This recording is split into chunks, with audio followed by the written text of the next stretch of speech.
Yes, welcome back to the Sports Strategy. We're lucky to have some great sponsors. I tell you, mate, we've got to get running because we haven't got enough time to wrap all this up. I want to get to the SANFL just quickly. Then there's a couple of other things I want to cover. But Glenelg, 11 wins in a row. The last time they started the season that way was when Neil Curley was coaching them. They're playing some bloody great footy. They got over the Eagles, which most were predicting as a grand final. Yeah. Can you see anyone stopping them? No. No? No, no, but I'm not a... It's tough. You went through your footy budget last week. It's annoying. You go and tell me why you're annoyed. Well, I'm annoyed because the way Port Adelaide are being treated by the SANFL compared to the other teams. Now, and I mean this, not because I'm a Port man, mate, but because Adelaide are in the same boat. Adelaide are in exactly the same boat. We had players playing that prospect last week who no one ever heard of. Yeah, well, now the thing is, mate, due to injuries. What they're doing is, as far as I'm concerned, is they're trashing the Guernsey. That's what they're doing. They're trashing the prison bar jumper of Port Adelaide. Blokes like Timmy Jenner would be turning, not dead, but if you know what I mean, they'd be looking at that going, we battled our heart out for that Guernsey. Now they're giving them away. They're virtually giving them away just to make up a team. Yet other clubs like the Bays, if you go through the Bays budget and go through, get on Google and go through their list and see how many players have got AFL experience, whether they've just been with a club or played a couple of games or whatever. Go through and have a look to see how many. I think you'll get a nice surprise. And that goes for most of the SANFL clubs. So they can go out and recruit Phil. They can go out and recruit Phil Smythe from the VFL. Say, mate, come play with us. You're on 10 grand a game or Port can't do that. Right? No, they can't do that. They cannot do that. And they can only pay $400 a week to the players.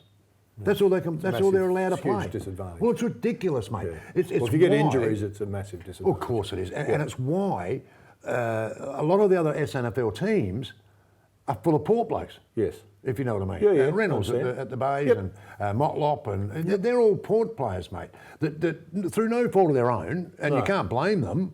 I can get $400 a game playing for Port, or I can get $2,000 a game playing for. Well, mate, I know where I'm going. And that's what's happened. Zane Kirkwood, another classic case, goes and wins 2 Magarey medals. He's a Port lad, and what I might add, a red hot Port lad, but was a great player for Sturt.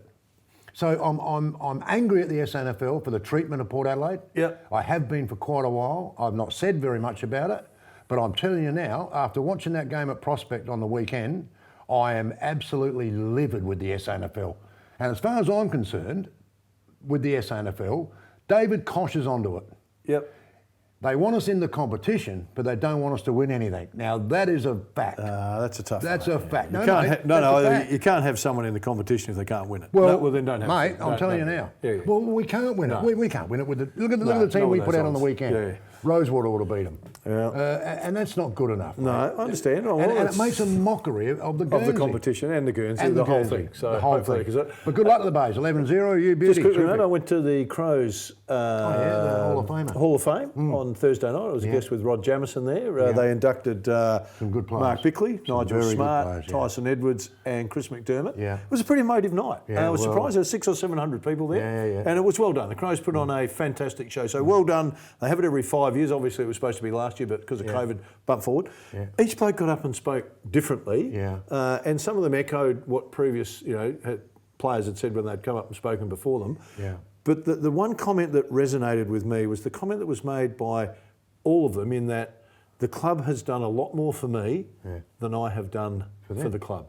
And, it was just fantastic that these guys come back in and each spoke. Tyson Edwards spoke about a little shy country kid getting to the AFL. Chris McDermott spoke about, the time he worked as a journalist and how he had to write what he saw he believed in, even though it, offended the Crows supporters. They thought he should have been more biased being a past captain, but he explained that he just wrote honestly. And suddenly, and he did. But suddenly in the room, there's this massive connection around these guys. It was really interesting. I was fortunate I got to sit next to Malcolm Blight, so I had a couple of hours of sitting and chatting with Blighty, and I've always enjoyed his company and the way he thinks, and Jamo on the other side. But then a chance to talk to those 4 blokes as well, and it meant a massive amount in different ways to all 4 of them, and they were the guys that sort of set the pathway for the Crows. So well done to the Adelaide Crows. I was about to have a little crack. Very well done, by the way. Those players thoroughly deserved it. The article by Graham Corns. On Sunday? On Sunday, I think it was. It might have been. Or Saturday's article? I don't care when it was. But, to say that Port Adelaide do their history very, very well. They've got a great history. But the Crows is more relevant because it's newer. Because it's only just happened. So we can remember it better than what Port Adelaide can. Graham, wherever you are. Graham, write an article in the Mail. Do your article and try not to mention Port Adelaide when you don't have to, because it just has a dig for some reason. I know there's a chip on the shoulder as big as whatever, but there was no need. There was such a good article on the Crows. It was such a good article. Focused on the Crows and it was else. a brilliantly written article, except for that bit. Why is that in there? That's just to have a little dig. I think it's part of his. Yeah, he'll have a little dig. Get people like you fired up. Build a bridge, my son. So I think you've got to respect all clubs, and they all do their tradition differently. And the Crows are new. They're 30 years. You're 100 years old. So you've got to respect that. Well, of course you do. I think again, the Crows' function was a ripper. I want to ask you about Sean Burgoyne coming back to play his 400th game. There was a time when the previous coach, Mark Williams, wanted Sean Burgoyne to be the captain and stay on as captain of the club, and he possibly could now have been all through this journey nothing but a Port player. The board overruled him. What's your take on that? Well, they overruled him. The board made a decision. First time ever, though, for the board to make that decision? No. Or you think they've made decisions before on that, have you? No. Well, you think they've overruled other previous absolutely, names forward, mate, because there's no sentiment. The great strength about Port Adelaide Football Club is there's no sentiment in the club. Don't forget, they sacked Cale.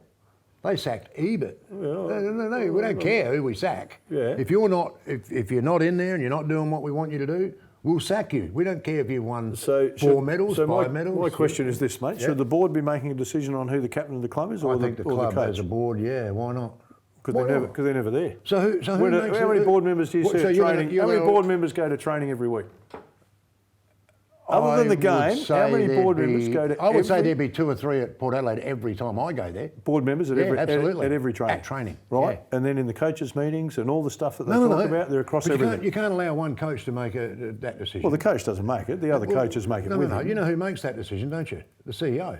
They're the people who make the decision. So the board has to have a say. So why? Why not? Well, unless he's something detrimental. Why? What influence? I'm not saying that they shouldn't have a vote in it, but why do they have to? Well, I don't know.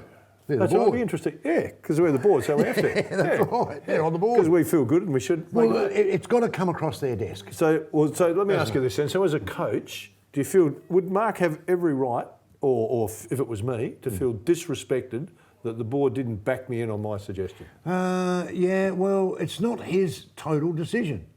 It's not Choco's decision. It's part of his decision. But the board hasn't backed him in, so we're saying we don't back in. But you're talking... So angst has started straight away. You're talking 6 or 7 onto 1 here. It was a bad decision, 400 gamer. They didn't get it right. Well, he's a premiership player with the club.